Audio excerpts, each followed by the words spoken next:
Pleased to be joined by Kaiden Guhle, defenseman with the Prince Albert Raiders, and now the 16th overall selection of the Montreal Canadiens in the 2020 NHL Draft. Kaiden, congratulations off the top. How exciting was it hearing your name called on Tuesday night? Yeah, it was unreal. All season, you wait for that moment, and you work for that. And obviously it kind of sucked to be pushed back as long as it did, but I'm happy it finally happened, and it was definitely a moment I'll never forget. So. You talk about the pushback. Obviously, it's been a strange year, I think, for everybody, not only in the hockey world, but in society in general. When you finally heard your name called, what was the first reaction? I assume you were with family and friends. So what sort of emotions did you run through when you heard your name? Relief.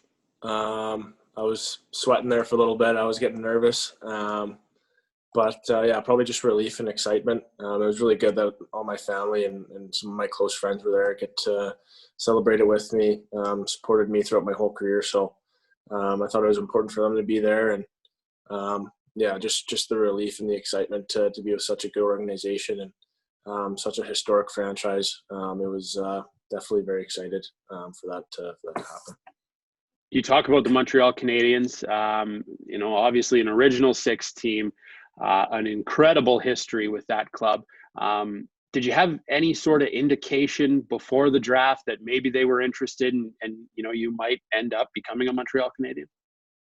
I had I talked to them a few times during the year, and it was good talks. It wasn't really like an interview. It felt more just like conversation, and they were good talks. Every time we talked, I had good feeling walking away from it. So I kind of felt like they had some interest. So when they were up to pick, I kind of had a feeling that I was going to go there, and I was very happy for that to happen, and it all worked out. So.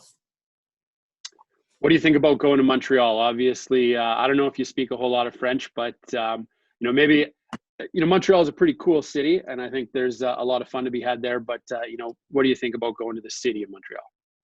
Yeah, no, I've been there a few times. Beautiful city. So much to do there. It's it's another historic city. Lots to see. People are very polite. Even though I might not know what they're saying half the time, but no, they're very good people. I love the city. It's beautiful. So I'm very excited to hopefully get there pretty soon. Have you signed up for any French lessons? No, I haven't yet. I'm assuming whenever I get back to PA, I'll probably take a French class. But no, I went to French immersion until I was in grade 3. So I kind of know I kind of know what they're saying sometimes, but I just need to brush up so I actually can speak it. But so I kind of know what's going on. Well, hey, you've probably got a leg up on most English-speaking people that are headed there, so that's good. We've seen a number of Western Hockey League players drafted by the Canadiens over the past few years, of defensemen in particular. But is there anybody within the organization that you're familiar with, or you've had some sort of opportunity to cross paths with at some point in the past? Probably Josh Brook. I played against him when I was 16, and played with his brother Jacob. He was in PA for a bit too, so.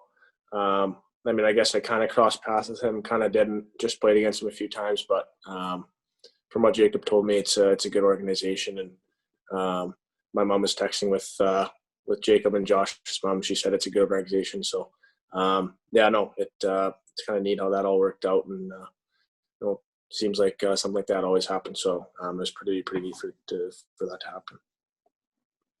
So I assume you've had some conversations with the Habs to this point. What kind of conversations have you had? How has that sort of played out since Tuesday night? And, what have they maybe had to tell you since they called your name? Yeah, they just kind of said welcome to their organization. They're happy to have me, and just like brief talks, and said hopefully get me down there soon. I know Quebec's got quite a bit of cases, in Montreal especially. So It's just kind of waiting to see until everything kind of clears up, hopefully, and the second wave kind of dies down. So hopefully get up there soon. Talks with them have been good. Seems like their staff is very, very good and they know what they're doing. So hopefully get up there pretty soon.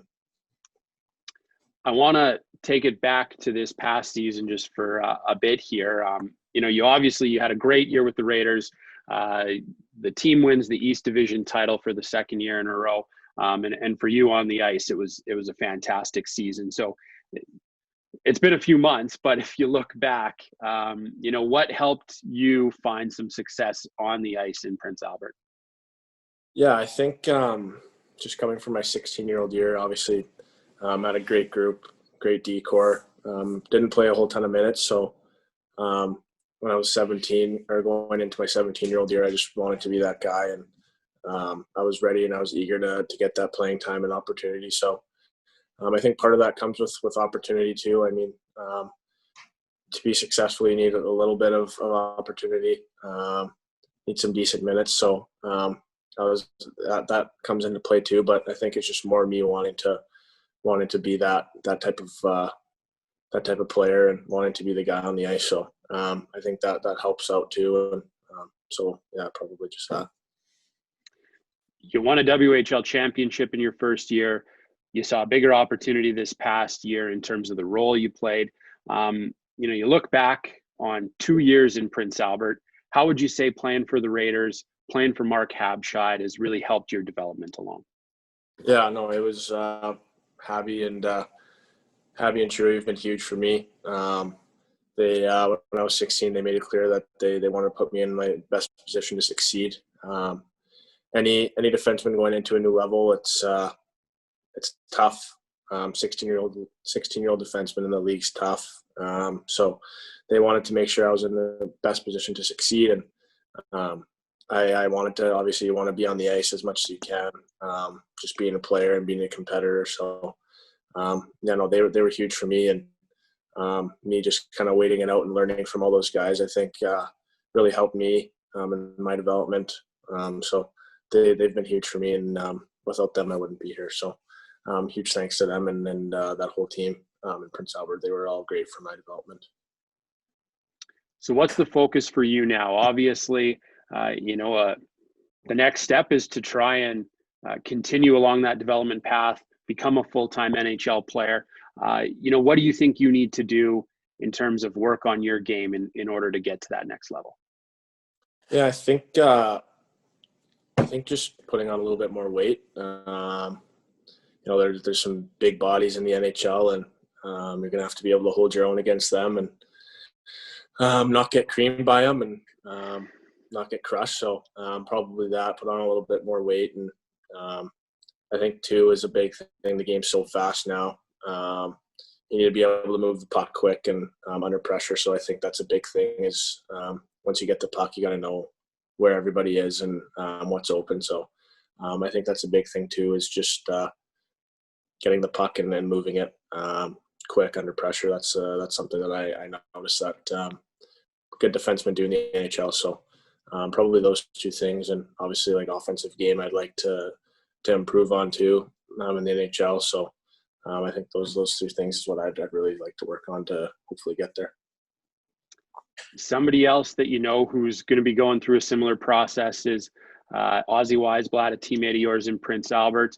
I know it was probably a busy Tuesday, so I don't know if you saw him get his name called, but how exciting is it to see a guy like Ozzie hear his name called in the first round? Yeah, it was awesome. I didn't see it. I just finished up all my calls and whatnot in media afterwards, and they said he got drafted, and I saw the reaction after. His whole family, I know, they've gone through so much for Ozzie to get there, and I can't even imagine how tough that could be at times, and their whole family is so strong to be able to do that, and so I was very happy for him. He worked so hard and he's so dedicated. So I was very, very proud of him and very proud of his family for that to happen to him. All right, I got one more question for you, and then I'll leave you to it. we're in uncertain times. Everybody's kind of trying to figure out what comes next, considering the pandemic we're working our way through right now. But what's up for you the rest of the off season here? You're skating in Edmonton. What else do you have going on as you try to stay prepared for a return to hockey at some point? Yeah, just like an extended summer, really, skating and working out, and trying to find things to do. Trying to golf as much as I can before it snows. So, just pretty much an extended summer. Not doing a whole lot. Not really playing video games. I think the first 2 weeks of quarantine, video games were ruined for me for a while. So, I'm just doing that so much. So I don't know. Just an extended summer, really. Just keep working hard and keep training and getting better. So, what's the handicap at these days? I'm at 13.5 right now. So that's a good day. That happens not a whole lot. So very happy with the 13 over round. Right on. Well, I'll cross my fingers for you that you get a few more rounds in before the snow falls. Kaiden, appreciate you taking the time to do this. Congratulations once again. And we wish you all the best of luck and look forward to seeing you on the ice again one day soon. Awesome. Thank you very much.